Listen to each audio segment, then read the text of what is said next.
la responsabilidad de terceros y administradores en la quiebra tiene mucha relevancia y procura combinar dos ordenamientos jurídicos o dos partes del ordenamiento jurídico bien definido, desde el derecho concursal y desde el sistema de responsabilidad civil.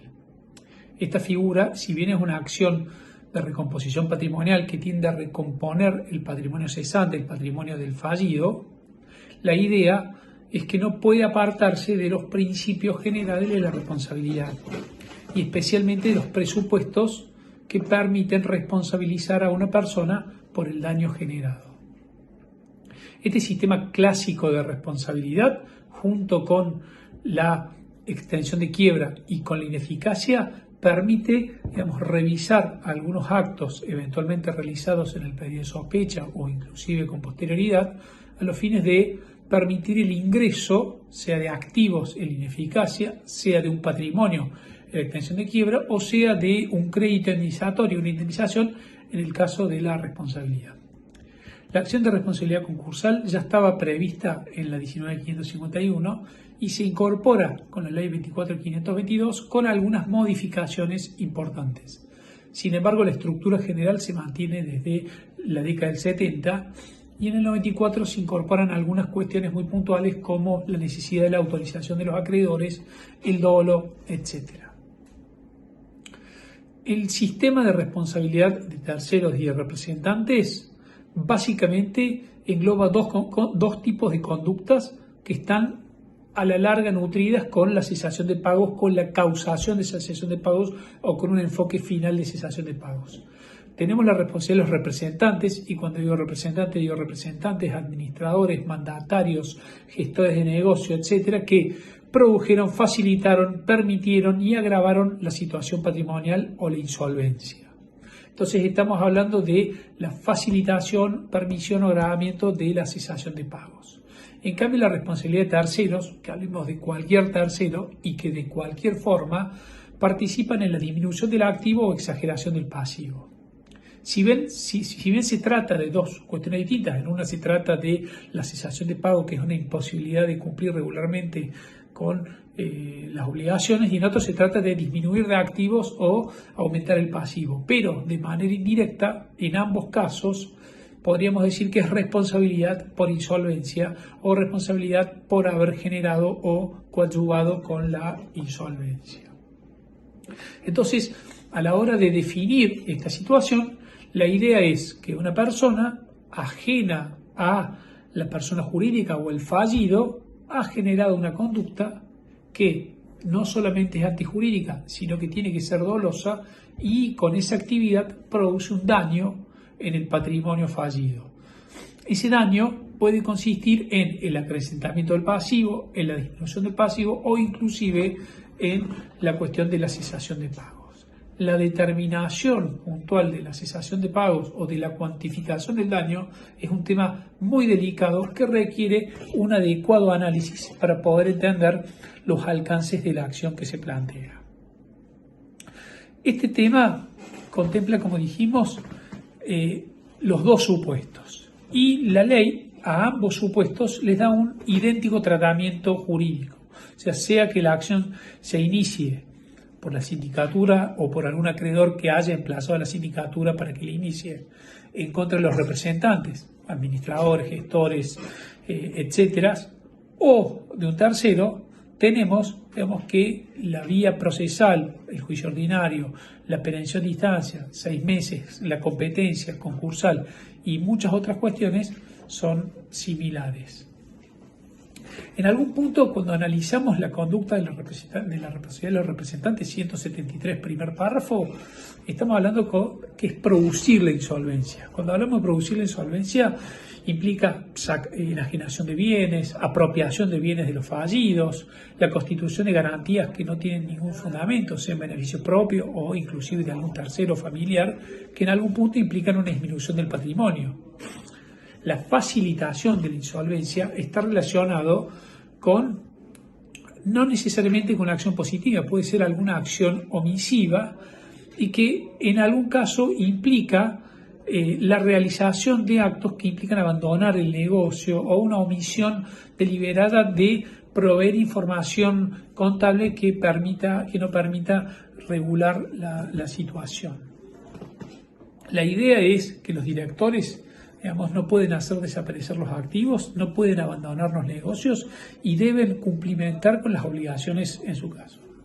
La agravación y la prolongación está relacionado con fundamentalmente la cesación de pagos que ya existe, que se produzcan conductas que agraven esa situación, hagan que ese pasivo sea más grave o que el activo sea menor a los efectos de intentar solucionar esa situación. Pero en algún punto implica, digamos, unas actividades que prolongan en el tiempo esta situación, por supuesto con un daño a los acreedores que claramente se ven perjudicados. El sentido de la norma tiene un sentido recompositorio, esto es el ingreso de activos, un crédito dinerario, una indemnización, a los efectos de poder pagar los daños que ha sufrido la quiebra o lo que ha sufrido el proceso concursal o los acreedores en su sentido general. Acá hay una diferencia fundamental en orden a la acción típicamente societaria, porque si bien el 173 regula la acción típicamente concursal, no excluye las acciones societarias en el término del 175 o el llamado 278 de la Ley General de Sociedades. En estos casos el sistema permite la continuación o el inicio de acciones típicamente societarias a los efectos de poder resarcir el patrimonio. Obviamente que, en mi opinión, se deben respetar los presupuestos concursales a los efectos de que no tenga socapa de la aplicación del 278 de la Ley General de Sociedades o del 175 un sistema demasiado flexible en orden a la aplicación de los presupuestos. Sobre todo teniendo en cuenta que la ley concursal impone dolo, tiene plazos de prescripciones más estrictos y establece algunas pautas a los fines de su inicio que deberían cumplirse a esos efectos. Cuando hablamos quiénes son los legitimados pasivos en la responsabilidad de los representantes del 173, estamos aludiendo a los representantes, el presidente del directorio, el representante legal de una SAS, el gerente de una SRL, los administradores, inclusive los miembros del comité directivo, de la comisión de dirección de cualquier persona jurídica, mandatarios que pudieran tener algún tipo de mandato, gestores de negocios, inclusive administradores ocultos, quienes los llamados shadow directors, o sea, bajo las sombras, administran o desarrollan actividades en ese sentido. Obviamente requiere algún vínculo funcional entre la conducta, la sociedad y el director, más allá que pueda ser orgánico en la cuestión de administración, contractual en la cuestión del mandato o legal en el caso de los representantes. También se pueden incluir, digamos, en la noción el gerente general o el viejo factor de comercio, mandatarios de todo tipo, eventualmente un interventor judicial en los términos del 113 y siguientes de la Ley General de Sociedades, un interventor de concursal o cualquier otra medida que pueda haber sido tomada. Curadores, puede inclusive analizarse la situación de un fiduciario, un gestor de negocios, etc. Cuando se alude a la responsabilidad de terceros, acá ya no es necesario que tengan un vínculo contractual, funcional o de otra índole con la acción, sino implica cualquier persona que pueda participar en actos que implican la distribución la salida de activos o el acrecentamiento de la deuda. Y esta concepción del tercero es mucho más amplia, entonces permite tener una visión más general en donde este tercero puede ser considerado una especie de cómplice del administrador o la persona que facilitó, porque un tercero, si no tiene la facultad de tomar esas decisiones, claramente no va a poder afectar la situación. Entonces, estos terceros tienen que haber participado de estos actos tendiente a la disminución del activo o el aumento del pasivo. Está claro que no necesariamente la persona tiene que haber cometido un ilícito, sino simplemente haber participado en este menoscabo patrimonial. Dentro de lo que puede discutirse hoy, está claro que el factor de atribución es el dolo. Pero más allá del factor de atribución que es el dolo, inclusive hoy se admite el dolo eventual, no solamente la intención deliberada de causar ese daño, sino un desprecio de las posibles consecuencias de la conducta que yo tengo. O sea, el administrador o el tercero realizó esa conducta, no a lo mejor porque haya querido causar un daño directo, sino porque si lo causaba o no, no le tenía, no generaba mucho interés y no le importaba, en términos generales, los posibles daños que pueda generar. Esta indiferencia que caracteriza el dolo eventual, con el antiguo Código Civil se empezó a admitir jurisprudencialmente, pero hoy con el nuevo Código Civil se admite claramente porque el sistema civil admite las dos formas de dolo. Pero no es solo el factor de atribución, obviamente si existe dolo también puede exigirse, pero no puede ser culpa grave. Existen algunas teorías que identifican culpa grave con dolo. Acá no se habla de culpa grave y el dolo eventual no es culpa grave, son dos factores subjetivos de atribución. Tampoco se puede permitir el factor objetivo de atribución. O sea, acá se tiene que valorar la conducta del administrador, realizarla de una manera subjetiva y poder entrar a vincular esa conducta con lo que se debía esperar y fundamentalmente con esta deliberada intención o la falta de interés de las posibles consecuencias. Pero no alcanza con que haya dolo, o sea, la actividad del administrador puede haber ocasionado dolo, pero tiene que tener, por supuesto, los otros supuestos. La antijuricidad, que en este caso estaría determinada por el agravamiento de la insolvencia, con la causación de la insolvencia o la colaboración con la insolvencia, con el nexo de causalidad entre estos actos que realizó el administrador o el tercero y el daño que se imputa. O sea, tiene que haber una causalidad entre ese acto y el daño o el menoscabo. Y tiene que ser una causalidad bien entendida, no porque el administrador haya sido negligente o porque no haya llevado contabilidad necesariamente ha causado todo el daño societario. Y este nexo de causalidad impone que se haya realizado esta conducta dolosa, pero además cuantificar el daño. O sea, es importante entender cuáles son los alcances del daño, teniendo claro que la acción de concursal solamente responde por los daños causados, no menos de los daños causados, pero tampoco más de los daños causados. Entonces es muy importante que el juez, a la hora de valorar esta situación, pueda tener en claro los alcances que genera esa conducta y en esa conducta poder establecer alguna situación. Existen criterios que aluden que la responsabilidad concursal debe incluir a todo el pasivo concursal porque se está agravando la cesación de pagos. Y me parece que esto, digamos, es demasiado simplista y debe valorarse las conductas puntuales realizadas con el efecto.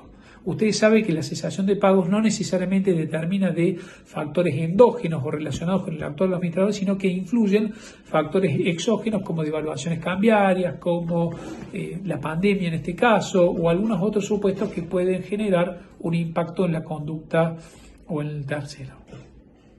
Entonces, un poco lo que pone, digamos, de relieve la norma es que este tercero que pueda haber participado tiene la obligación de restituirlo, tiene que reparar ese perjuicio y, digamos, tiene que cumplir con esas pautas. Estas conductas dañosas deben haber realizado en el periodo de sospecha, que por la ley está fijado con un plazo máximo de 2 años, pero el 174 permite inclusive que estos actos dañosos se puedan retrotraer un año más. Entonces, teniendo el periodo de sospecha fijado en un plazo máximo de 2 años, pero puede haber sido 1 año, si el acto se realizó inclusive un año anterior, estas conductas se puedan valorar. Y esto es importante relacionarlo con la acción societaria general, la del 278, la del 175. ¿Por qué? Porque en la acción societaria el plazo de prescripción acaece desde el momento del acto. Entonces, si la prescripción fuera de responsabilidad civil 3 años, en este caso el plazo se computaría desde la realización del acto. Y esto no puede importar que se genere un nuevo plazo de prescripción a partir de la sentencia y por otros 3 años aplicando el sistema de las acciones comunes. Para eso yo tengo la acción de responsabilidad que me permite, por el plazo de prescripción que son 2 años, poder iniciar las acciones 2 años independientemente del plazo inicial. Esto es muy importante tener en cuenta porque esto es lo que en general parte de la doctrina se equivoca porque ve la visión como de manera sistemática, pero no repara en estas ventajas que tiene la acción concursal con respecto a la acción societaria del sentido común. Entonces, la prescripción, si bien es de 2 años a partir de la sentencia de quiebra, o sea, yo tengo 2 años para iniciarlo, debo tener en cuenta que yo puedo valorar conductas hasta 2 años, que es el plazo de retroacción máximo, más 1 año más. O sea, yo podría revisar en las acciones del 173 hasta 5 años. En cambio, en la acción societaria del 175 y del 278, solamente puedo valorar las cuestiones en función de los plazos realizados. Existen bastantes cuestiones procesales que esto se relaciona mucho con pautas que están previstas para la acción de ineficacia. Por de pronto, la acción concursal se tramita en el juzgado concursal. Entonces, si el síndico o algún acreedor inicia una acción, esta acción se debe iniciar en el fuero concursal, pero ni siquiera en el fuero comercial o el fuero, sino en el mismo juzgado donde tramita la quiebra. Criterios de conexión y criterios de finalidad lógica de que tienen que ver con la reconstrucción del patrimonio hacen que esta acción se deba iniciar necesariamente en la sede del concurso. También se pueden pedir medidas precautorias. El 176 establece algunas medidas precautorias a los fines de que el tercero o el administrador no distraigan su patrimonio y puedan garantizar el efectivo pago de esos daños generados. Entonces, estas medidas cautelares inclusive se deben cumplir con las pautas, digamos, procesales, verosimilitud del derecho, peligro de la demora y contracautela. Siempre teniendo en cuenta que en el caso de la contracautela en cabeza del síndico, el síndico no tiene que ofrecer contracautela y que eventualmente puede trabar esta medida cautelar sin esta contracautela.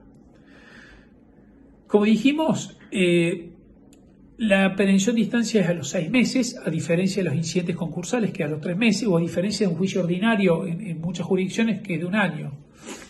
La competencia de la concursal la puede iniciar el síndico, pero solamente puede iniciarla el síndico si obtiene la autorización de los acreedores.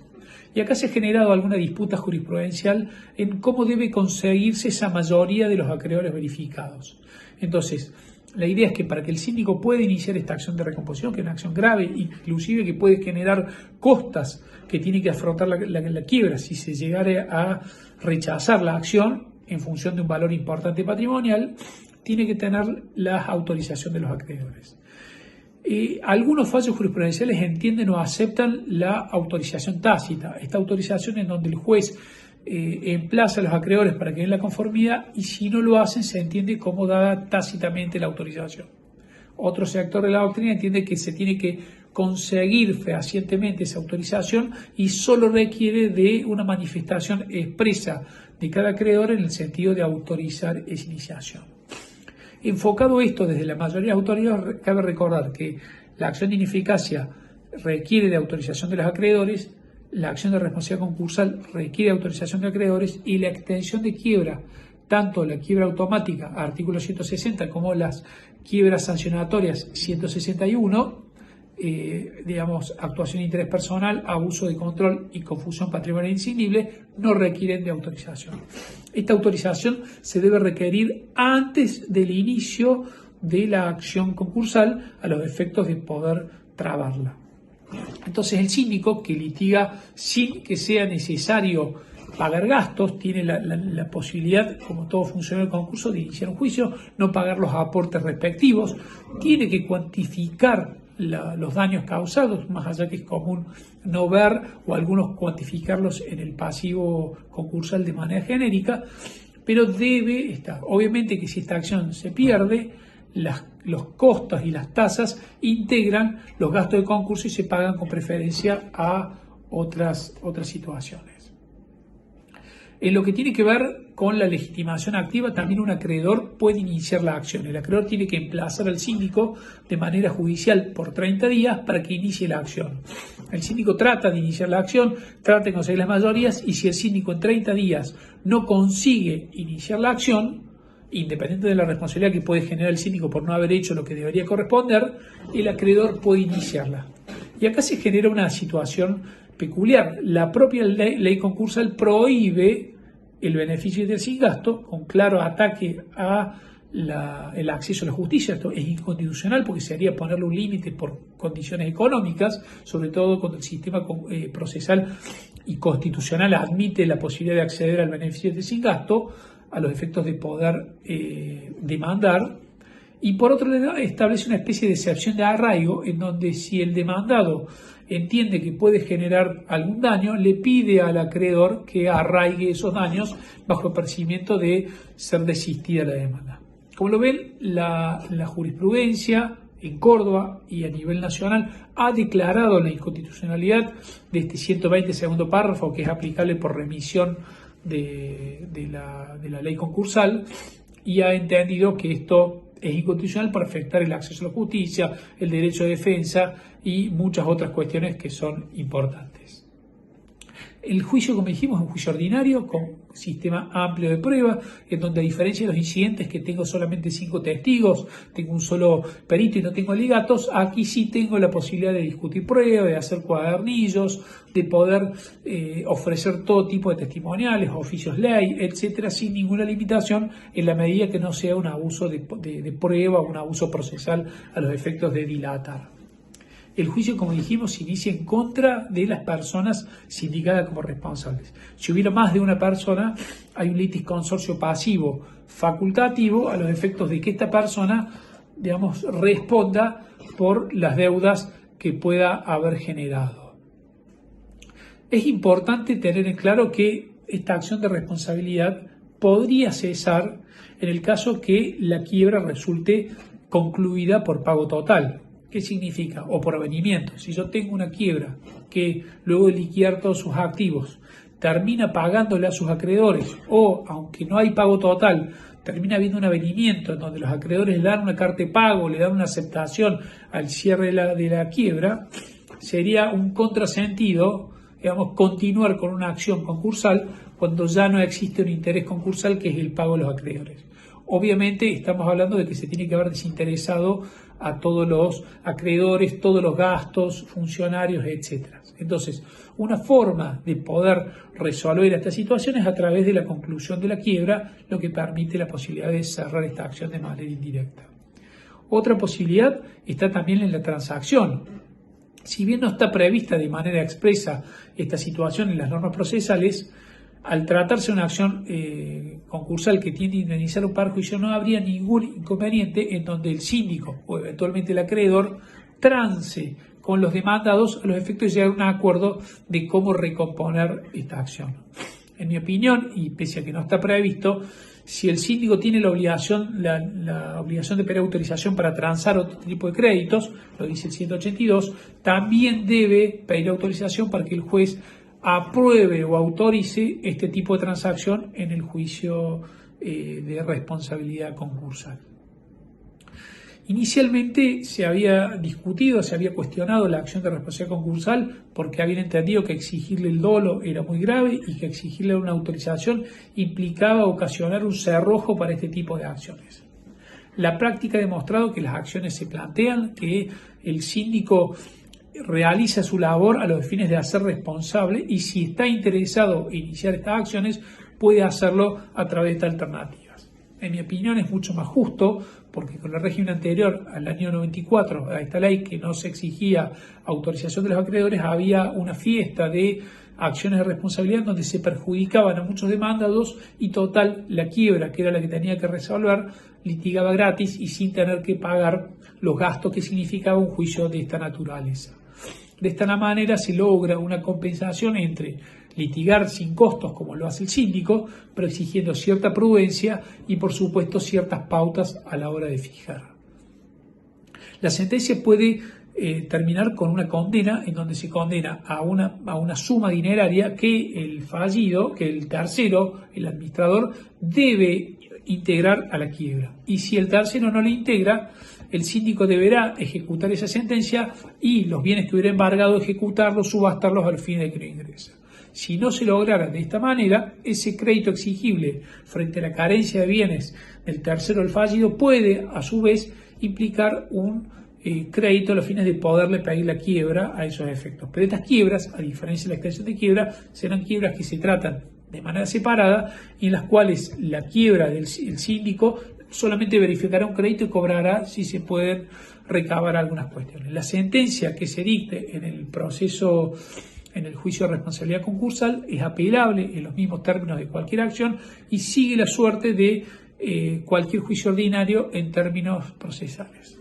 Entonces, si analizamos, vemos que el ordenamiento ha tendido a regular esta cuestión con algunos matices y con algunas pautas que hacen a analizar esta recomposición patrimonial desde la óptica no ya del perjuicio en sí, sino de la cesación de pagos y esta facilitación de la cesación de pagos que, por supuesto, tiene que cuantificarse en algún número.